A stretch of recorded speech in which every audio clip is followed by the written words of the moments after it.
السلام علیکم وبرکاتہ۔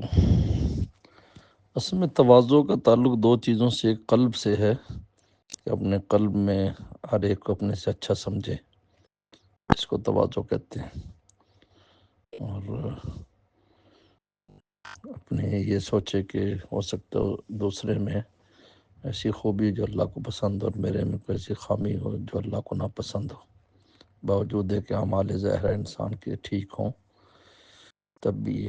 اور دوسرا ہے تواضع کا ظاہر۔ تواضع کا ظاہر ہے کہ لوگوں سے میل جول میں تعلی اور ترفع نہ رکھے، اپنے لیے کسی مرتبے کا خوگر نہ ہو کہ مجھے اعلیٰ جگہ بٹھایا جائے، مجھے اچھی جگہ بٹھایا جائے، اس نے یوں نہیں کیا، وہاں نہیں کیا۔ یہ جو ناز نخرے ہوتے نا جی، یہ اس کے خلاف ہے۔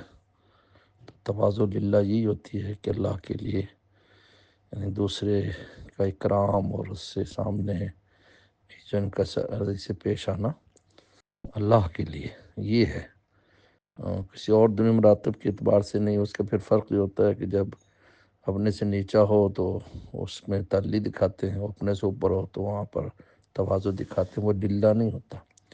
للہ تو سب کے ساتھ ہوتا ہے، اس لیے حضور صلی اللہ علیہ وسلم کہ کوئی بھی مہمان آتا اس کا آپ اکرام فرماتے تھے، باہر تر رخصت کرنے جاتے ہیں، دیکھتے تھے یہ بڑا ہے چھوٹا ہے، بلکہ غیر مسلم بھی ہوتا تو اس کے ساتھ بھی تواضع کا معاملہ فرماتے۔ یہ تواضع للہ ہوتا ہے۔